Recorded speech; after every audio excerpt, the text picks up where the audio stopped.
વિદ્યાર્થી મિત્રો, આજે આપણે ધોરણ 8 વિષય સામાજિક વિજ્ઞાન એની અંદર ત્રીજો પાઠ ભણવાનો છે, ભારતમાં રાષ્ટ્રવાદ. આની અગાઉ આપણે આગળના વિડીયોની અંદર રાષ્ટ્રવાદના કેટલાક પરિબળો વિશે અભ્યાસ કર્યો હતો, જેમાં 6 પરિબળો હતા: રાજકીય, આર્થિક, વાહન અને સંદેશા વ્યવહાર, શિક્ષણ અને સાહિત્ય, વર્તમાનપત્રો અને ભારતનો ભવ્ય વારસો. આ 6 પરિબળો વિશે આપણે અભ્યાસ કર્યો હતો.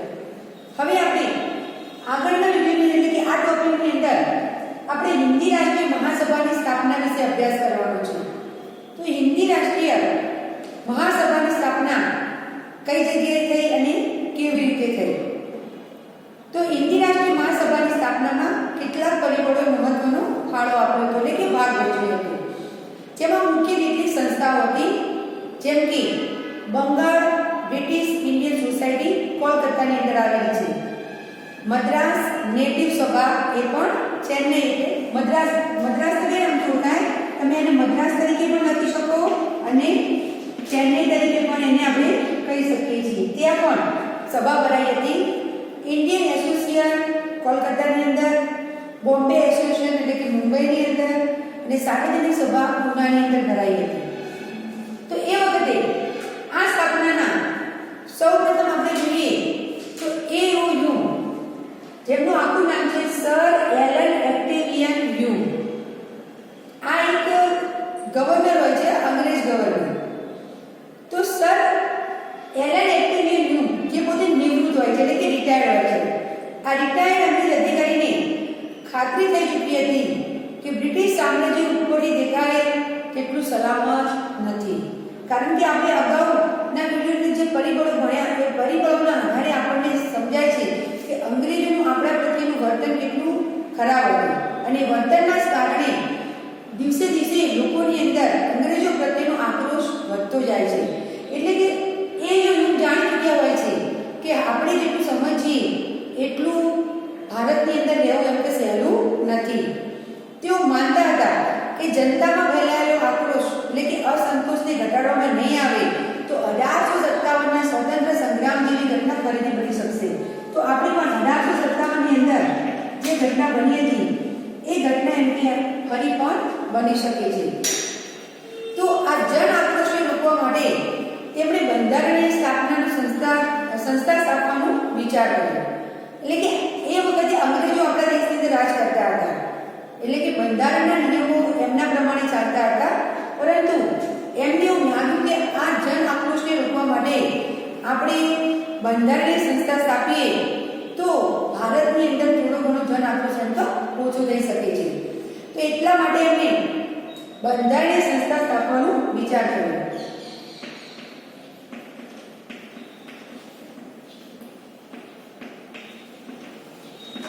તો આ બંધારણીય સંસ્થા સ્થાપવા માટે એમને તાત્કાલિક ધોરણે મીટિંગ બોલાવી અને એની અંદર વાઇસરોય ડબલિનને સમજાવ્યા. નિવૃત્ત અધિકારીના વિચારોને વાઇસરોયને પણ એમ ટેકો મળ્યો. તો એ પણ સમજી ચૂક્યા કે ભાઈ આપણે અહીંયા જો રોકાવું હોય, લાંબા સમય સુધી રાજ કરવું હોય ભારતની અંદર, તો એના માટે આપણે ભારતની અંદર બંધારણીય સંસ્થા સ્થાપવી પડશે. તો એ યુગના પ્રયત્નોથી ડિસેમ્બર 1885ની અંદર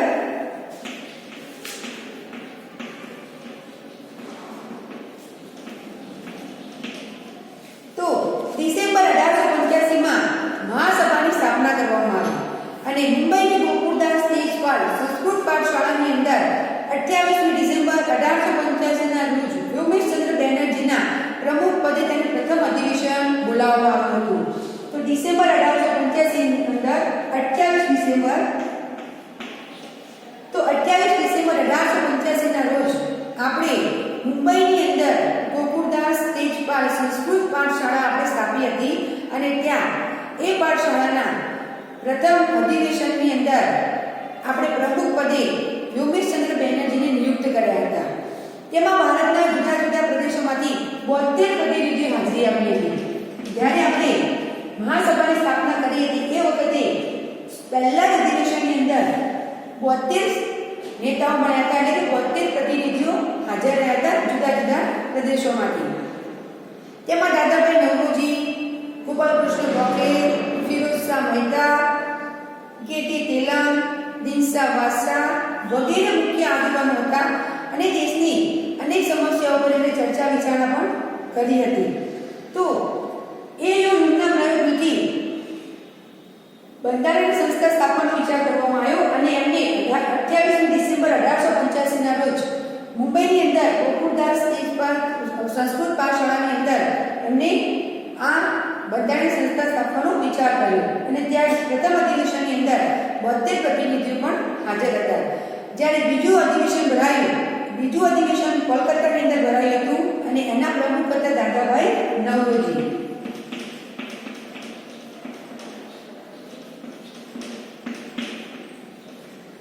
બીજી વખત જે અધિવેશન હતું એમાં દાદાભાઈ નવરોજી એ પોતે એ સંસ્થાના પ્રમુખ હતા અને એ વખતે 432 સભ્યો હાજર હતા. જ્યારે ત્રીજું અધિવેશન ભરાયું મદ્રાસની અંદર એ વખતે બદરુદ્દીન તૈયબજી એમના પ્રમુખ હતા 1887 સાલની અંદર અને એ વખતે 607 પ્રતિનિધિઓએ હાજરી આપી હતી. તો આ રીતે મહાસભાની સ્થાપના વખતે આપણે 3 અધિવેશનો ભર્યા હતા.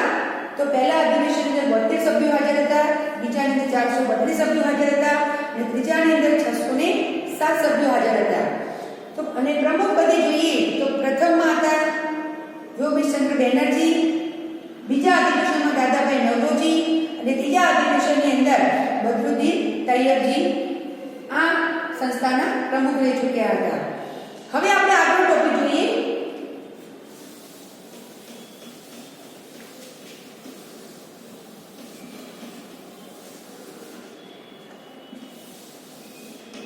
હિન્દી રાષ્ટ્રીય મહાસભાની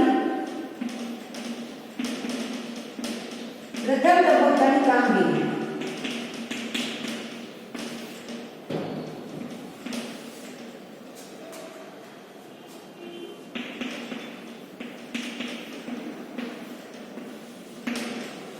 તો આપણે જે હિન્દી રાષ્ટ્રીય મહાસભાની સ્થાપના કરી એ સ્થાપનાની અંદર પ્રથમ તબક્કાની કામગીરી કેવી રહી એ આપણે જોઈએ. તો મહાસભાની પ્રથમ તબક્કાની કામગીરી કેવી હતી? બંધારણીય હતી. કારણ કે આપણો મુખ્ય ઉદ્દેશ શું હતો? બંધારણ ભણવાનો, એટલે કે બંધારણીય હતી. પ્રથમ તબક્કાની કામગીરીમાં બંધારણીય કામગીરીની શરૂઆત થઈ હતી. મહાસભાએ સરકાર સમક્ષ રાજકીય હકો, આર્થિક અને સામાજિક વિકાસ અને શૈક્ષણિક પ્રગતિ માટે કરેલી કેટલીક માંગણીઓ અંગ્રેજ સરકારે અવગણી હતી. તો આપણે આર્થિક ક્ષેત્રે,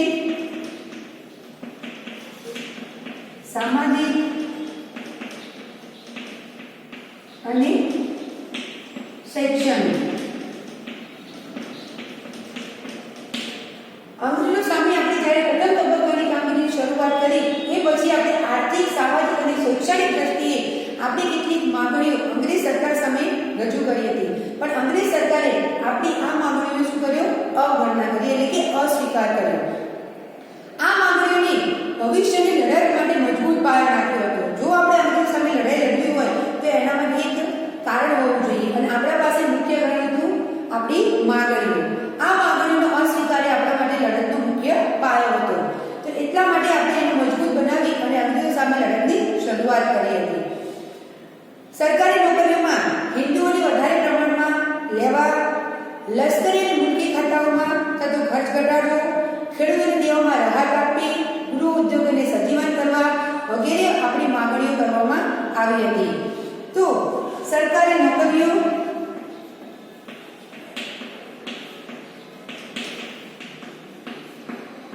લશ્કરમાં થતો ખર્ચ,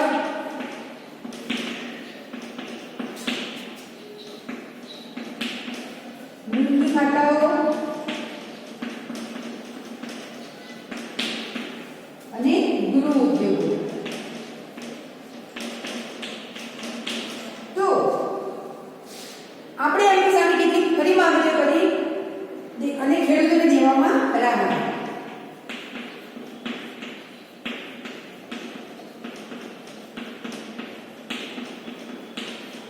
તો એ માંગણીઓની અંદર આપણા હિન્દુઓને એટલે કે ભારતીયોને સરકારી નોકરીમાં સ્થાન આપવું, લશ્કરમાં થતો ખર્ચ, મુલકી ખર્ચ ઘટાડો, ગૃહ ઉદ્યોગોને ફરી બેઠા કરવા એટલે કે સજીવન કરવા, અને જે ખેડૂતો દેવા હેઠળ દબાયેલા છે એ ખેડૂતોને દેવામાં રાહત આપવી. આ બધી જ માંગણીઓ આપણે અંગ્રેજ સરકાર સમક્ષ કરી હતી. તો મહાસભા દ્વારા કેન્દ્રીય તેમજ પ્રાંતિય ધારાગૃહોનો વિસ્તાર કરી તેમાં 50% સભ્યો ચૂંટાયેલા હતા. કેટલા સભ્યો આપણે ચૂંટવાના હતા? 50% સભ્યોને ચૂંટાયેલા રાખવા તથા કારોબારી શક્ય તેટલી અને ધારાસભાઓને જવાબદાર બનાવવા. એટલે કે જે ધારાસભા છે એ ધારાસભાએ આ બધા જ નિયમોને લાગુ પાડવાના. અંગ્રેજ સરકાર એમાં કશું જ કરી શકે નહીં અને 50% બેઠકો રાખવાની એવું આપણે નક્કી કર્યું હતું. જેમાં ઠરાવ પણ પસાર કરવામાં આવ્યો હતો, પરંતુ મહાસભાની રજૂઆતને લીધે સરકારી અખબારો પરના નિયંત્રણો દૂર કરી વ્યક્તિ તથા વાણી સ્વાતંત્ર્ય આપતા કાયદાઓ પસાર કર્યા હતા. તો આપણે આગળના ટોપિકમાં પણ ભણ્યા હતા કે દરેક વ્યક્તિ કેવો છે? સ્વતંત્ર. આપણે વાણી અને વ્યક્તિગત સ્વતંત્ર છીએ. તો એવા કેટલાક ઠરાવો પણ પસાર કરવામાં આવ્યા. એના ઉપર આવતા નિયંત્રણોને એમને દૂર કર્યા હતા. અને મહાસભાથી શિક્ષિત વર્ગમાં રાષ્ટ્રીય તેમજ રાજકીય તાલીમ આપી તેનાથી ભવિષ્યના સ્વાતંત્ર્ય માટે યોગ્ય નેતાઓ મળ્યા. તો આપણા જે શિક્ષણનો અભાવ હતો એ શિક્ષણના અભાવને દૂર કરવા માટે આપણે કેટલીક શૈક્ષણિક સંસ્થાઓ સ્થાપવાનો પણ વિચાર કર્યો હતો. અને આ શૈક્ષણિક સંસ્થા જે આપણે અંગ્રેજો સામેની માંગણીઓ કરી એનો અસ્વીકાર કરવામાં આવ્યો. તો હિન્દી રાષ્ટ્રીય મહાસભાની પ્રથમ તબક્કાની કામગીરી બંધારણીય હતી અને બંધારણીય કામગીરીની અંદર આપણે ઘણી બધી માંગણીઓ કરી હતી, જેમ કે આર્થિક, સામાજિક અને શૈક્ષણિક ક્ષેત્રે સરકારી નોકરીઓ માંગી હતી, લશ્કરીમાં થતો ખર્ચ ઘટાડવો, ખેડૂતોને દેવામાં રાહત આપવી, મુક્તિ ખાતાઓ તેમજ ગૃહ ઉદ્યોગોને સજીવન કરવા. એવા કેટલાક આપણે અંગ્રેજ સરકાર સામે આપણે માંગણીઓ કરી હતી. આગળનો ટોપિક જોઈએ.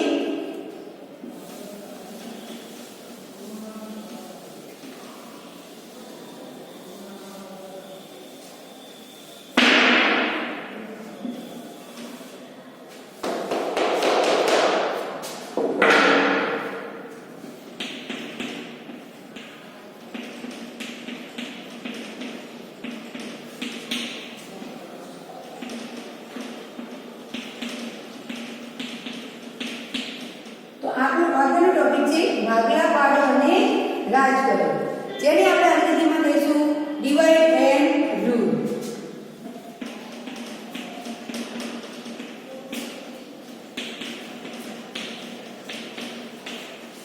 તો અંગ્રેજોનો મુખ્ય ઉદ્દેશ શું હતો? આપણા દેશની અંદર ભાગલા પાડવા અને રાજ કરવું, આ એમનો મુખ્ય ઉદ્દેશ હતો. તો એની અંદર આપણે જોઈએ હિન્દી રાષ્ટ્રીય મહાસભા એટલે કે કોંગ્રેસની સ્થાપના કરવામાં આવી હતી. એ સમયે અંગ્રેજ શાસકો તેના પ્રત્યે સહાનુભૂતિ ધરાવતા હતા. એટલે કે આપણે જે માંગણીઓ અંગ્રેજો સામે મૂકી હતી એ માંગણીઓ અંગ્રેજોએ સ્વીકાર કરી નહીં. પહેલા તો અવગણી, પરંતુ પાછળથી આપણે જ્યારે એમની સામે લડત નાખી ત્યારે એમને એ માંગણીઓને શું કરી? હળવાશથી લીધી હતી. અને પછી થોડા સમયમાં તેઓ તેના વિરોધી પણ બની ચૂક્યા હતા. માંગણીનો સ્વીકાર કર્યો, પણ માંગણીઓ સ્વીકાર્યા પછી એનો વિરોધ પણ એમને કર્યો હતો. કોંગ્રેસના અધિવેશનમાં શરૂઆતમાં સરકારી કર્મચારીઓને એ મહાસભાની અંદર બેઠકની અંદર જવા દેવામાં આવતા હતા, પરંતુ ધીમે ધીમે અંગ્રેજોએ પોતાની સરકારી નોકરીની જે નોકરી કરતા હતા એવા વ્યક્તિઓને કોંગ્રેસની મહાસભાની અંદર જવા દેવામાં આવતા ન હતા. એટલે કે અધિવેશનમાં હાજરી આપવા ઉપર પ્રતિબંધ મૂકી દીધો હતો. ગવર્નર જનરલ કર્ઝન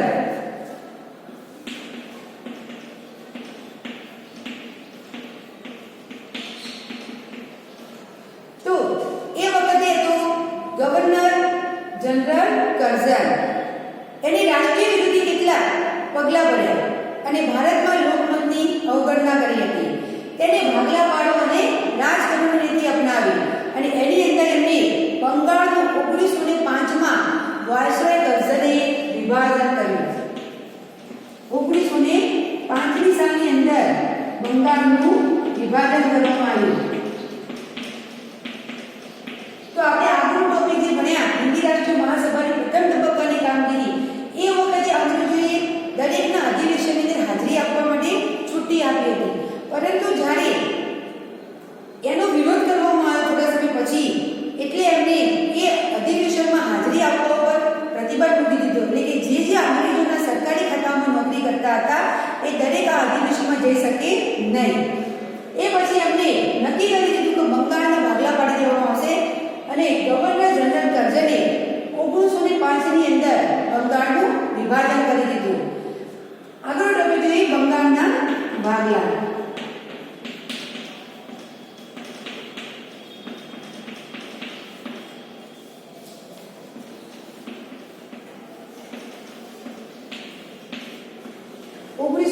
પાંચની સાલની અંદર બંગાળના જે ભાગલા પડ્યા તે આપણે જોઈએ તો બંગાળ એ બ્રિટિશ હિન્દનો સૌથી મોટો પ્રાંત હતો. પ્રાંત એટલે કે પ્રદેશ.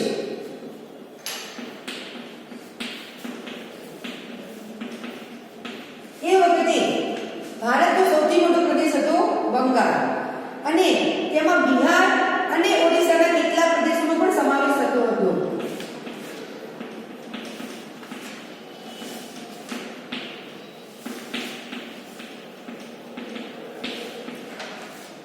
તેમાં આપણે ગણીએ તો 7 કરોડ 80 લાખ કરતા પણ વધુ વસ્તી હતી.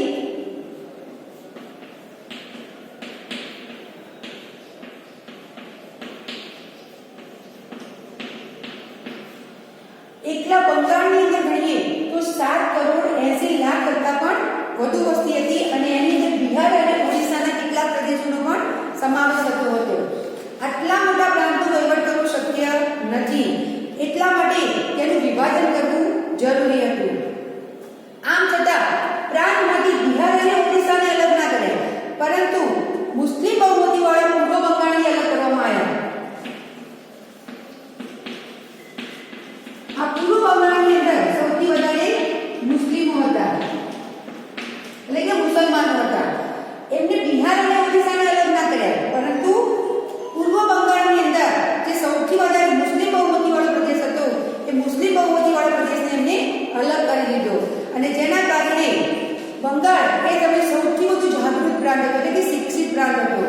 વાઇસરોય કર્જને મુસ્લિમ બહુમતીને અલગ કરી અને હિન્દુ અને મુસ્લિમ વચ્ચે કોમવાદ પેદા કર્યો. હિન્દુ અને મુસલમાનો વચ્ચે કોમવાદની શરૂઆત થઈ અને આ વધતી જતી રાજકીય જાગૃતિ નબળી પાડવા માટે એમને એક કાવતરું કર્યું હતું. હિન્દી રાજકીય નેતાઓએ લોકો સરકારનો ઇરાદો સમજી ગયા અને તેઓએ આ યોજનાનો ઉગ્ર વિરોધ પણ કર્યો. તો બંગાળના ભાગલા પાડવા એ અંગ્રેજો માટે એક કાવતરું હતું કે તેમને બિહાર અને ઓડિશાને અલગ કરવાને બદલે પૂર્વ બંગાળને જે સૌથી વધારે મુસલમાનો હતા એ મુસલમાનોના અલગ કરી દીધા અને એના કારણે હિન્દુ અને મુસલમાનોની જે એકતા હતી એ એકતા તોડવાનો પ્રયત્ન કર્યો. જો એકતા ન તૂટે તો આપણે અંગ્રેજો સામે મજબૂતીથી લડી શકીએ અને એ એકતા તૂટી જાય એટલા માટે એમણે પૂર્વ બંગાળને અલગ કરી હિન્દુ અને મુસલમાનોને અલગ કરી દીધા અને એના કારણે કોમવાદની શરૂઆત પણ થઈ જાય. તો એટલા માટે ત્યાં શિક્ષિત વર્ગ વધારે હતો અને એના કારણે ત્યાંના લોકોએ આનો ઉગ્ર વિરોધ કર્યો કે અમે આ ભાગલાને માન્ય રાખતા નથી. હવે એના સામે એમણે શું કર્યું? આંદોલન કર્યું. એ આંદોલનનું નામ છે બંગભંગનું આંદોલન.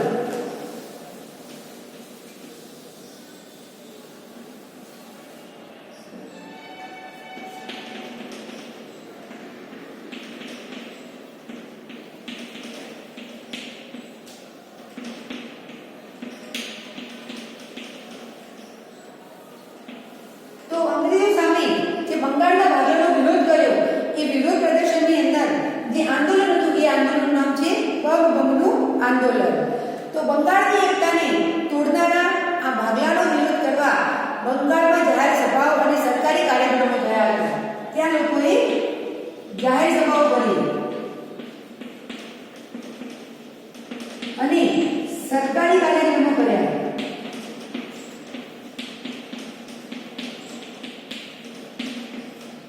એટલે કે અમારે આ ભાગલા અમને મંજૂર નથી એટલા માટે એમણે જાહેર સભાઓ કરી અને સરકારી કાર્યક્રમો પણ કર્યા હતા. અસંખ્ય પત્રિકાઓ વહેંચી દીધી. આ આંદોલનમાં બંકિમચંદ્ર ચટ્ટોપાધ્યાય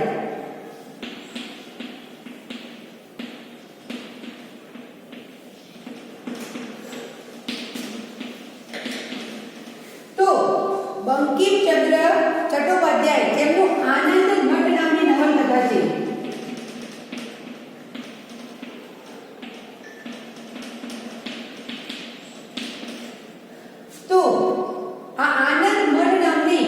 નવલકથામાંથી આપણે જે વંદે માતરમ ગીત કહીએ છીએ એ ગીતના રચયિતા છે બંકિમચંદ્ર ચટ્ટોપાધ્યાય.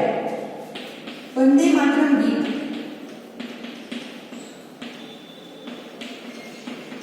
આ ગીતની રચના બંકિમચંદ્ર ચટ્ટોપાધ્યાયે પોતાના આનંદ મઠ નામની નવલકથામાંથી કરી હતી. અને એ વખતે આ વંદે માતરમ ગીત એ આ લડાઈનો નારો બની ગયું હતું. આખા દેશમાં રાષ્ટ્રીય ભાવનાનું અભૂતપૂર્વ મોજું ફરી વળ્યું હતું. જે દિવસે ભાગલાનો અમલ શરૂ થયો તે દિવસે બંગાળની અંદર એને શોક દિન તરીકે ઉજવવામાં આવે છે. એને શોક દિન તરીકે ઉજવાય છે.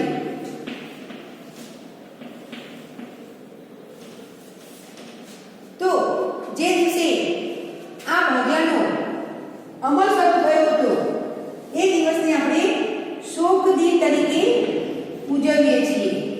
અને આમાં આ પ્રદેશોમાં હડતાલ પાડી અને રવિન્દ્રનાથ ટાગોરે પણ આ દિવસને એકતા દિન તરીકે ઉજવવામાં આવ્યો હતો. તો પરીક્ષામાં ઘણી વખત પ્રશ્ન પૂછાય કે બંગભંગના આંદોલનને જે દિવસથી કયા નામથી ઉજવવામાં આવે છે? તો શોક દિન અને એકતા દિન બંને જવાબ આપણા સાચા છે. એમાં રવિન્દ્રનાથ ટાગોરે પણ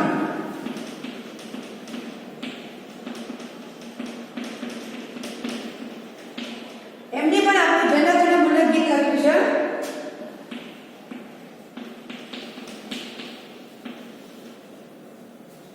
તો એ આ ગીતના રચયિતા છે. તો આમાં આપણે બે ગીતના રચયિતા ભણ્યા. બંકિમચંદ્ર ચટ્ટોપાધ્યાય જેમને વંદે માતરમ ગીતની રચના કરી પોતાના આનંદ મઠ નવલકથામાંથી, અને બીજા છે રવિન્દ્રનાથ ટાગોરે જેમણે જનગણ મન ગીત લખ્યું હતું. તેમને આ દિવસને જે દિવસથી બંગાળના ભાગલાની અમલ કર્યો શરૂઆત કરી એ દિવસને બે નામથી ઓળખવામાં આવ્યા. શોક દિન અને એકતા દિન તરીકે પણ એના ઓળખવામાં આવ્યા હતા. હવે આના મુખ્ય ત્રણ પાસાઓ છે. પહેલું જોઈએ સ્વદેશી આંદોલન.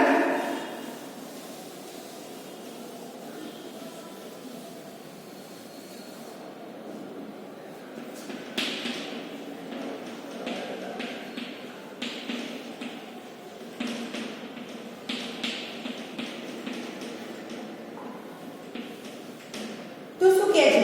આપણે એનો વિરોધ કર્યો.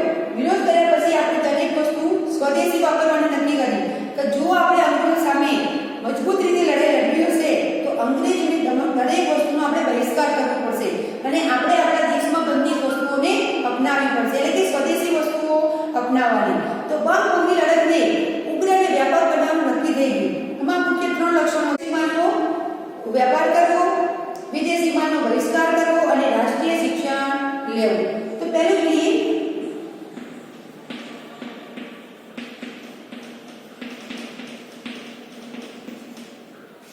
સ્વદેશી માલનો વેપાર કરવો.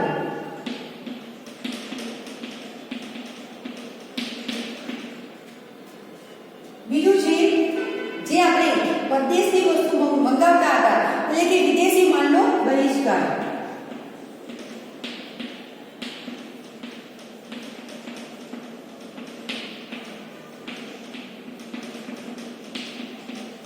અને ત્રીજું છે રાષ્ટ્રીય શિક્ષણ.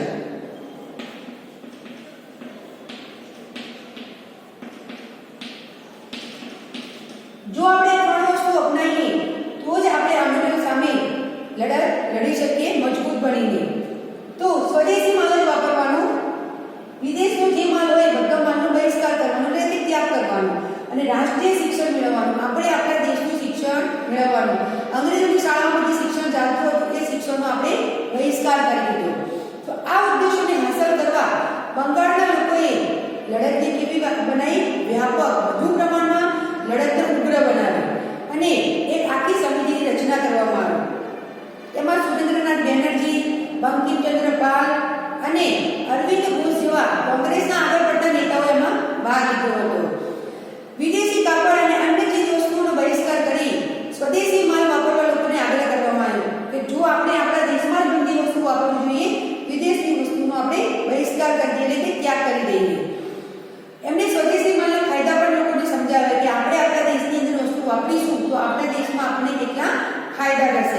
વર્તમાનપત્રો, લખાણ, સરઘસો,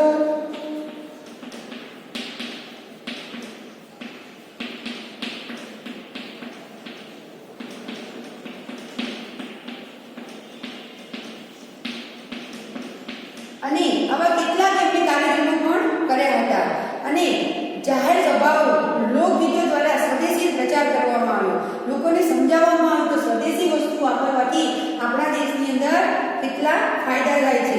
તો એટલા માટે એમને વર્તમાનપત્રોની અંદર પણ છપાયું, લખાણો પણ લખ્યા, સરઘસો પણ એટલે કે જુલુસ પણ કાઢ્યું હતું, જાહેર સભાઓ ભરી હતી અને લોકગીતો દ્વારા લોકોને સમજાવવામાં આવ્યા હતા.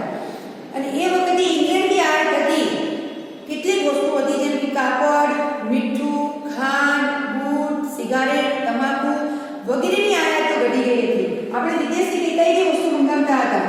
તો કાપડ, મીઠું, બૂટ, સિગારેટ અને તમાકુ, આ બધી વસ્તુ આપણે વિદેશથી મંગાવતા હતા. અને આ વિદેશી વસ્તુની આયાત આપણા દેશમાં ઘટી ગઈ. કેમ કે આપણે સ્વદેશી માલનો વેપાર કરવાનું નક્કી કરી દીધું હતું અને વિદેશી માલનો આપણે બહિષ્કાર કર્યો હતો. તે વિદેશી જે વસ્તુ આવતી હતી, કાપડ, મીઠું, બૂટ, સિગારેટ, તમાકુ, આ બધી જ વસ્તુનો આપણે શું કર્યો? બહિષ્કાર કરી દીધો. અને એના કારણે એની આયાત પણ શું થઈ ગઈ? ઘટી ગઈ હતી. અને અન્ય ચીજ વસ્તુનું વેચાણ વધ્યું. સ્વદેશી ચળવળ બંગાળ ઉપરાંત હિંદના અન્ય પ્રાંતોમાં પણ ફેલાઈ હતી. તો એવું નહીં કે ફક્ત બંગાળની અંદર જ સ્વદેશી ચળવળ શરૂ થઈ હતી, પણ એ સિવાય તમામ જગ્યાએ આ ચળવળોની શરૂઆત કરવામાં આવી. લોકોને સમજાવવામાં આવ્યું કે આપણે આપણા દેશની વસ્તુ વાપરીશું તો આપણને અનેક ફાયદાઓ થઈ શકે છે. ત્રીજો ટોપિક છે રાષ્ટ્રીય શિક્ષણ.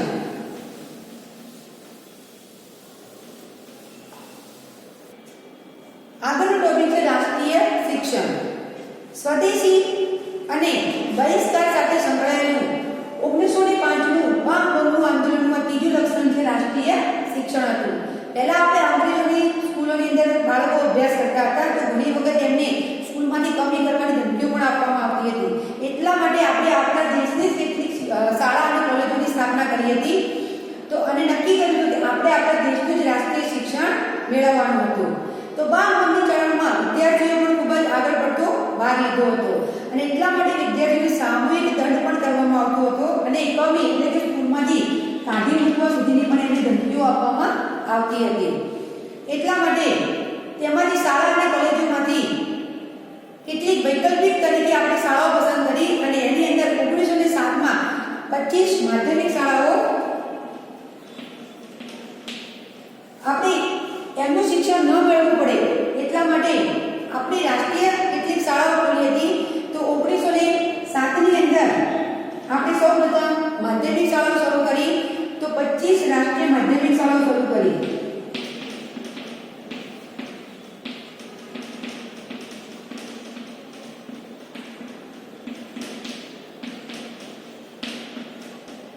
સૌપ્રથમ આપણે માધ્યમિક શાળાઓ પસંદ કરી 1907ની અંદર 25 રાષ્ટ્રીય માધ્યમિક શાળાઓ અને 300 રાષ્ટ્રીય પ્રાથમિક શાળાઓ પસંદ કરી.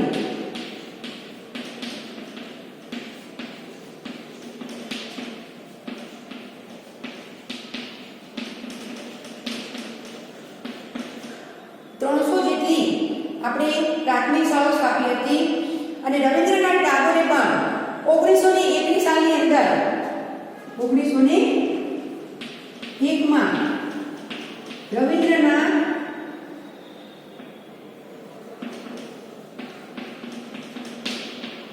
ટાગોરે પણ શાંતિનિકેતન વિશ્વવિદ્યાલય શરૂ કરી હતી.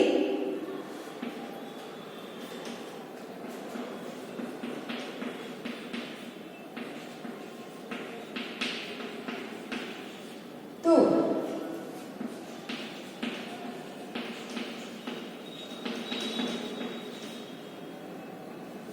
રવિન્દ્રનાથ ટાગોરે પણ 1901ની સાલની અંદર શાંતિનિકેતન વિશ્વવિદ્યાલયની એમને શરૂઆત કરી હતી. અને એના કારણે આપણે આ બંધની લડતને તોડી પાડવામાં આપણે કેવા રહ્યા? સફળ રહ્યા હતા. ખાસ કરી 1911ની સાલમાં અંગ્રેજ સરકારને બંગાળના ભાગલા રદ કરવાની ફરજ પડી અને આ બંગાળની પ્રજા શાંત અને અહિંસાના માર્ગે મેળવેલો ઇતિહાસને યાદગાર અને